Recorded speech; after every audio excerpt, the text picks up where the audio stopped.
اعوذ باللہ من الشیطان الرجیم بسم اللہ الرحمن الرحیم صلو علی الحبیب اللہم صلی علی سیدنا و مولانا محمد وبارک وسلم وصلی علیہ وما قدر اللہ حق قدرہ اذ قالوا ما انزل اللہ علی بشر من شیء قل من انزل الکتاب الذی جاء بہ موسیٰ نورا وہدی للناس وَهُدًى لِلنَّاسِ تَجْعَلُونَهُ قَرَاطِيسَ تُبْدُونَهَا وَتُخْفُونَ كَثِيرًا وَعُلِّمْتُم مَّا لَمْ تَعْلَمُوا أَنتُمْ وَلَا آبَاؤُكُمْ قُلِ اللَّهُ ثُمَّ ذَرْهُمْ فِي خَوْضِهِمْ يَلْعَبُونَ وَهَٰذَا كِتَابٌ أَنزَلْنَاهُ مُبَارَكٌ مُصَدِّقُ الَّذِي بین یدیہ ولتنذر ام القری ومن حولها والذین یؤمنون بالآخرۃ یؤمنون بہ وہم علی صلاتہم یحافظون۔ صدق اللہ العظیم۔ ترجمہ سماعت فرما لیجئے۔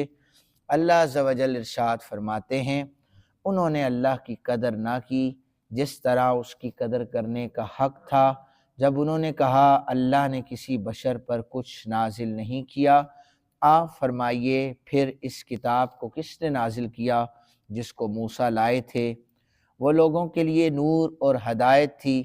تم نے اس کے الگ الگ کاغذ بنا لیے، تم ان کو ظاہر کرتے ہو اور ان میں سے اکثر حصے کو چھپا لیتے ہو۔ تمہیں وہ علم دیا گیا جس کو نہ تم جانتے تھے نہ تمہارے باپ دادا۔ آپ کہیے اللہ ہی نے اس کتاب کو نازل کیا ہے، پھر ان کو ان کی کج بحثی میں کھیلنے کے لیے چھوڑ دیں۔ یہ کتاب ہے جس کو ہم نے نازل کیا، یہ برکت والی ہے، یہ ان اصل آسمانی کتابوں کی تصدیق کرنے والی ہے جو اس سے پہلے نازل ہوئی ہیں، تاکہ آپ مکہ والوں اور اس کے گرد و نواح کے لوگوں کو عذاب سے ڈرائیں، اور ان لوگوں کو جو آخرت پر ایمان رکھتے اور اس کتاب پر بھی ایمان رکھتے ہیں وہ اپنی نمازوں کی حفاظت کرتے ہیں۔ اس سے پہلے حضرت خلیل اللہ علیہ السلام کے دلائل کا ذکر ہوا، پھر یہود کا ذکر ہوا۔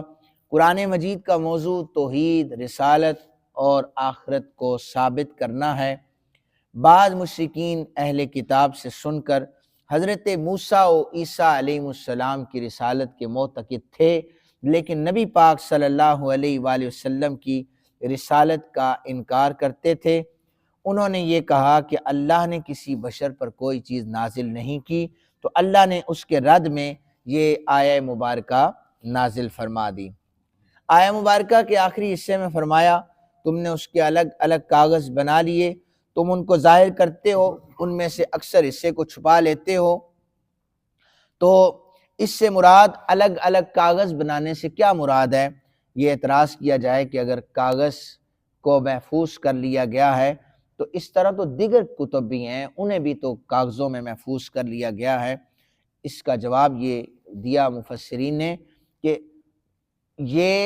اس سے یہ مراد نہیں ہے کہ کاغذ میں محفوظ کر لیا ہے، بلکہ اس سے یہ مراد ہے کہ انہوں نے اس کے دو حصے کر لیے ہیں، ایک حصے کو یہ چھپاتے ہیں اور دوسرے حصے کو لوگوں کے سامنے ظاہر کر دیتے ہیں، جیسے ہم نے کئی مرتبہ آیات ہم نے پڑھی ہیں کہ تھوڑے سے معاوضے کے عوض یہ قرآن پاک کو بیچتے ہیں۔ ایک چیز میں یہاں پر کلیئر کرنا چاہتا ہوں کہ اکثر و بیشتر ہمارے لوگوں نے ظاہر قرآن پاک جو پڑھتے ہیں آیات سن رکھی ہوتی ہیں، تو وہ کہتے ہیں جی کہ چونکہ ویسے عام روٹین میں ہر شخص کا گھر ہے، وہ روزی روٹی اپنی کماتا ہے، یہ یاد رکھیں۔ تو جو ممبر و محراب پر علماء ہوتے ہیں، حفاظ ہوتے ہیں، ان کے ساتھ بھی ایک عدد پیٹ لگا ہوا ہے، اور ان کے گھر میں بھی بچے وغیرہ ہوتے ہیں۔ ان کے حوالے سے فوراً سے ہمارا ایک طبقہ آواز ہی اٹھاتا ہے کہ او جی یہ تو قرآن پاک کو بیچ رہے ہیں، تو اگر ہم بیچ رہے ہیں تو آپ وہ پورا کر دیں۔ پھر بہرحال یہ جو وقت دیا جاتا ہے، جو اس پر آیت پڑھی جاتی ہے، میں اس دن بھی ایک شخص کو سمجھا رہا تھا کہ قرآن کہتا ہے کہ اس معاوضہ لے کر آیات کو بیچتے ہیں، لہذا تراویح میں جو قرآن سناتا ہے اس کو پیسے نہیں دینے چاہیے۔ تو میں نے کہا لا حول ولا قوت، آپ کو آیات کا شان نزول ہی نہیں پتہ۔ یہ ان یہودیوں کے متعلق قرآن پاک کی آیت مبارکہ نازل ہوئی ہے کہ جو یہودی 5-10 ہزار درہم دینار لے کر، جو ان کی کرنسی تھی اس وقت کی، وہ لے کر لوگوں کی من پسند کا مسئلہ بتاتے تھے، زبان کو مروڑ کر ان آیات کو تیزی سے نکل جاتے تھے، لوگ بھی راضی ہو جاتے، ان کو حصہ بھی اس سے مل جاتا تھا۔ تو یہ آیت مبارکہ جو ہے وہ یہودیوں کے لیے نازل کی گئی تھی۔ تو کاغذ کے ٹکڑوں سے مراد یہ ہے کہ ایک حصے کو وہ چھپاتے تھے، ایک کو وہ ظاہر کر دیتے تھے، جو ان کی من پسند کا ہوتا تھا اس کو ظاہر کرتے تھے، جس کو چھپاتے تھے وہ ان کے خلاف جا رہا ہوتا تھا۔ یہ یہود کے علماء، جنہیں علماء سو کہا جاتا تھا، وہ یہ حرکتیں کرتے تھے۔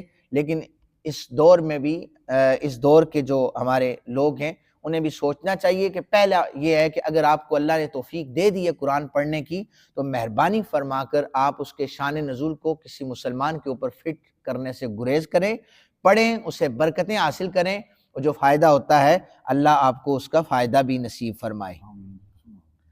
اس آیت مبارکہ کے شروع میں اللہ عز و جل نے ارشاد فرمایا کہ انہوں نے اللہ کی اس طرح قدر نہ کی جس طرح قدر کرنے کا حق ہے۔ انہوں نے یہ کہا کہ اللہ نے کسی بشر پر کچھ نازل نہیں کیا۔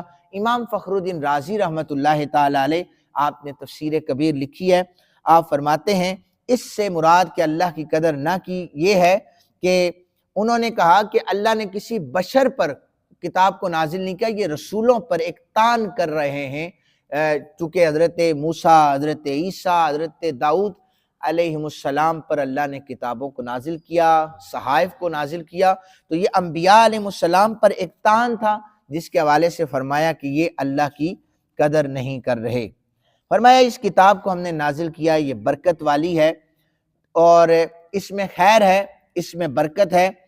جس نے بھی، یاد رکھیں، قرآن پاک کا علم حاصل کیا، اس کے تقاضوں کو پورا کیا، اس کے تقاضوں کو پورا کیا، قرآن حکیم کا یہ دعویٰ ہے اللہ اس سے دنیا کی برکتیں بھی عطا فرمائے گا، آخرت کی برکتیں بھی عطا فرمائے گا، یہ یاد رکھیں۔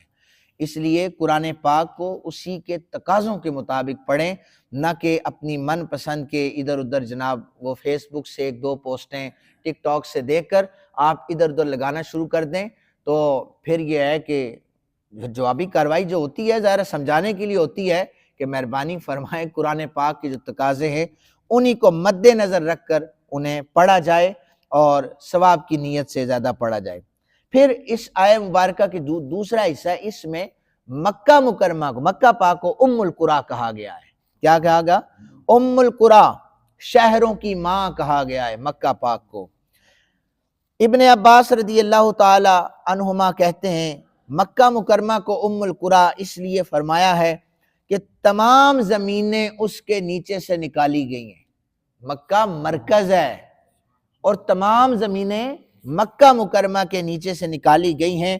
اور ابو بکر اسم، یہ بھی ایک محدث ہیں، انہوں نے کہا کہ تمام دنیا میں سب سے پہلے مکہ مکرمہ آباد ہوا تھا، گویا یہی اصل ہے اور باقی تمام شہر اور قصبات اس کے تابع ہیں۔ تمام دنیا کے مسلمانوں کی ہر دور میں مرکز عبادت کا جو ہے وہ خانہ کعبہ رہا ہے، وہیں پر حج ادا ہوتا ہے اور تمام مخلوقات حج کا فریضہ ادا کرنے کے لیے مکہ مکرمہ میں جمع ہوتے ہیں، جیسے بچے ماں کے گرد جمع ہوتے ہیں، اس لیے اسے ام القریٰ کہا ہے، شہروں کی ماں۔ پھر فرمایا کہ یہود کی ایک جماعت کا یہ نظریہ ہے کہ نبی اکرم صلی اللہ علیہ وآلہ وسلم جزیرہ عرب کے رسول ہیں، مکہ سے باہر رسول نہیں ہیں کسی کے۔ اب وہ دلیل کیا دیتے ہیں؟ وہ کہتے ہیں چونکہ یہ آیت جو ہم نے بیان کی ہے اس میں ہے کہ آپ مکہ والوں اور اس کے گرد و نواح کو عذاب سے ڈرائیں، تو لہذا رسول اللہ صلی اللہ علیہ وسلم صرف ان لوگوں کے لیے رسول بن کے آئے ہیں، انہی کے ڈرانے کا ذکر ہے۔ اس کا جواب یہ ہے کہ یہاں پر مکہ والوں اور اس کے ارد گرد کے لوگوں کو ڈرانے کا ذکر ہے، باقی لوگوں کے ذکر کر کے باقی لوگوں کے ڈر کی نفی نہیں کی گئی، باقی لوگوں کو ڈرانے کی نفی نہیں کی گئی۔ اگر اسی آیت پر یہود کھڑا ہے کہ عذاب سے صرف مکہ والوں کو ڈرایا جائے، تو قرآن حکیم ہی کی دوسری آیت مبارکہ سورۃ الفرقان میں ہے، تبارک الذی نزل الفرقان علی عبدہ لیکون للعالمین نذیرا، وہ بڑی برکت والا ہے جس نے اپنے مقدس بندے پر فیصلہ کرنے والی کتاب نازل کی تاکہ وہ تمام جہانوں کے ڈرانے والے ہوں۔ تو ایک آیت پر عمل کیا جا رہا ہے، دوسری کو چھوڑا جا رہا ہے۔ اس آیت مبارکہ میں تمام جہانوں کا ذکر ہے۔ اگر کوئی مکہ مکرمہ والی آیت پڑھ کر رسول اللہ صلی اللہ علیہ وسلم کو صرف وہاں پر ہی قید کرنا چاہتا ہے کہ صرف مکہ کے رسول بن کے آئے ہیں، تو یہاں پر تو جہانوں کا ذکر ہے۔ ہمارا عقیدہ، ہمارا نظریہ بحمدی تعالی قرآن کے مطابق ہے بھی اور ہونا بھی چاہیے کہ ہمارے آقا کریم صلی اللہ علیہ وآلہ وسلم تمام عالم انسانی کے لیے رسول بنا کر بھیجے گئے ہیں۔ اللہ تعالیٰ سے دعا ہے اللہ تعالیٰ ہمیں قرآن حکیم کو سمجھنے کی توفیق عطا فرمائے۔ وما علینا الا البلاغ۔ آمین۔